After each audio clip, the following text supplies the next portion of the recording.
Do you know? Just because I manifested, I got the result. Hi Shujita, তোমাদের গল্প পড়ি. So it's a kind of manifestation গল্প. So আমি কিন্তু আগে ম্যানিফেস্টেশনে বিলিভ করতাম না, আর এখনো যে খুব একটা করি, প্রবাবলি 50-50 রেজাল্টটা বলছি ম্যানিফেস্টেশনের রেজাল্ট। আমি ম্যানিফেস্টেশন কি সেটা জানার আগেই কিন্তু আমার সাথে ম্যানিফেস্টেশনের রেজাল্টটা মনে পেয়েছি। তো ডিপ ডাউন আমার মনের মধ্যে ছোট থেকে ছিল যে আমি দ্রৌপদী ক্যারেক্টারটা পোর্ট্রে করতে চাই। I want to. এরকম না যে I want to be an actress or something বা something like that, এরকম কিছু না, বাট আমি করতে চাই। হতো মনে নিজেকে যে কাজ করতে পারতাম, স্পেশালি পূজা শর্মার যে ক্যারেক্টারটা ছিল মহাভারতে 2013-এর Star Plus, I was like, oh, she's so graceful. And then reading Chitra Banerjee's Palace of Illusion. Okay, it was more than, that's a different, একদম পুরো ডিফারেন্ট টপিক ওটার ব্যাপারে, বাট ঠিক আছে। দ্রৌপদী ক্যারেক্টার এত স্ট্রং, এতটা ফিয়ারলেস, আমি সবসময়টা portray করতে চাইতাম।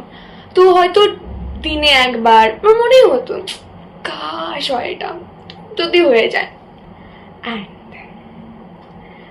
আমাদের কলেজে ছিল একটা character representation competition. First of all তো আমি নাম দিয়ে দিয়েছিলাম, জানি না কি করবো কিনা, জাস্ট দিয়ে দিয়েছি।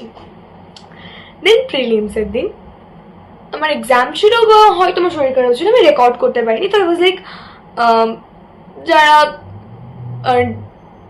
ইভেন্ট ইনচার্জ তারা আমাকে টেক্সট করেছে যে কখন সাবমিট করবে না। আই ওয়াজ লাইক, আমি তো করতে পারবো না, কারণ আমি এখনো আমার কাছে তেমন কোনোই প্রপস নেই, কস্টিউমস নেই, সো আমি কীভাবে দেবো। দেবে লাইক, দেখো প্রপস বা কস্টিউমের দরকার লাগবে না, বাট বেসিক্যালি তোমার অ্যাক্টিংয়ের ওপর বেস করে হবে। So was like okay. তো অন স্পট স্ক্রিপ্ট বানিয়ে একটা 3 মিনিটের ভিডিও দিয়ে দিয়েছিলাম, বেশি কিছু ভাবিনি, জাস্ট দিয়ে দিয়েছি। অ্যান্ড আই ওয়াজ লাইক, এত লাস্টে দিয়েছি, হবো কি না হবো সিলেকশন ও তো আর ভাবিনি, যে দিয়ে ডান শেষ। দেন হলো যে আই গট সিলেক্টেড, ফাইন।